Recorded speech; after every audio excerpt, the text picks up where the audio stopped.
Is the new endgame content Apocalyptic Shadow too easy? Yes and no. Let me explain. To start, whoever said this would be the new hunt-focused endgame was coping so hard. The only exception is the premium follow-up attack team against Argenti, but that's only because the recommended elements happen to be perfect for that team. Another reason I don't see this being hunt-focused is the fact that most bosses can create summons. In Kokolia's case, her icicle spears get her weakness transferred to them, so you have to get rid of them in order to transfer the weaknesses back. For Argenti, you have to defeat at least one summon the first time in order to remove protection of his toughness bar. After that, in harder difficulties, you have to remove all of his summons before you can target Argenti directly. Now, my first reason why I think this is easy is that Apocalyptic Shadow focuses on breaking. You are encouraged heavily by the main effect Ruinous Embers and the Mirage's mechanics to toughness break as soon as possible and use that window of opportunity to deal the most damage. In fact, the moment you break the boss, I don't think you can lose. The additional action delay on the enemy by Embers makes it almost impossible for the boss to get back up.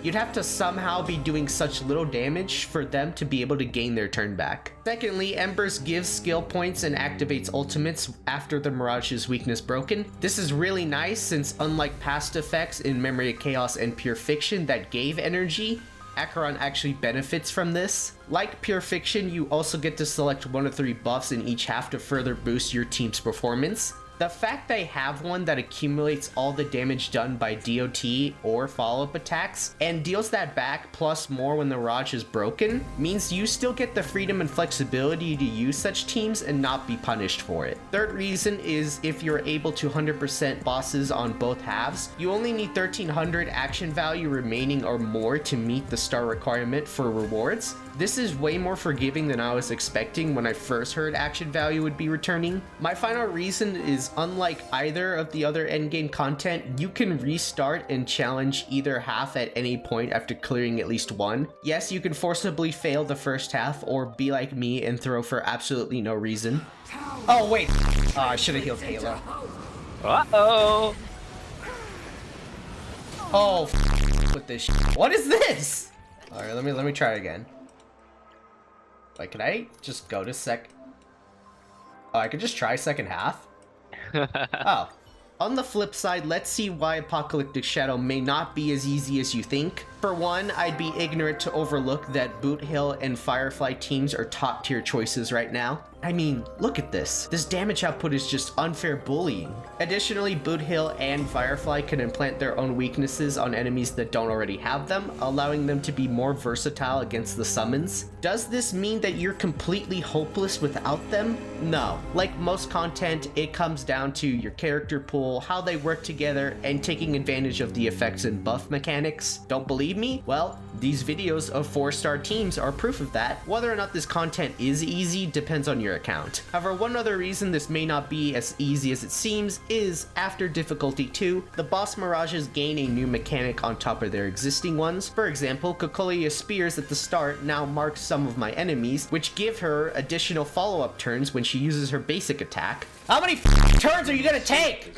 Despite my moment of rage there, I actually really like that the bosses gain new mechanics at higher difficulties. If you're gonna make us fight the same bosses 4 times for these rewards, this makes it interesting and acts as a natural progression. Of course, they also hit like a truck and have more HP, which is expected. Depending on what new mechanics the devs gives, these Mirages can become harder to play against. Oh my god! This is bull. I'll finish by describing my strategy with my teams. I was honestly stumped at first with Kokolia's spears. Like, I knew I had to clear them to get the weaknesses back on her, but I wasn't sure how since most of my AoE damage came from my ultimates. If I were to redo this, I would say with this team, just focus your Pela and Silverwolf applying debuffs on Kokolia herself. No matter what, I have to use Acheron's ultimate to clear the spears. Even though Kokolia does take less damage at higher difficulties before toughness broken, any amount of defense debuffs on her is still better than none. After that, you just patiently set up Acheron's next ultimate while shredding toughness bit by bit. Please. I think it's Acher Rover for you. Oh my god, that did no toughness damage. Okay, she's low though. She's low though. We can do this. We can do this.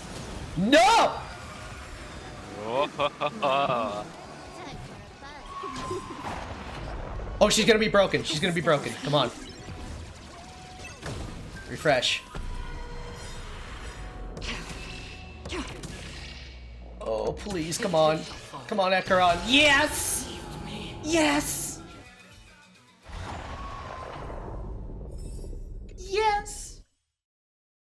Oh, let's just hope Argenti doesn't nuke me out of nowhere. He didn't. Please stay tuned. He shouldn't. The signs say he shouldn't. But you know, it's me playing. Bro could just nuke me out of existence, and I wouldn't even be surprised. I was about to say he wouldn't be bothered.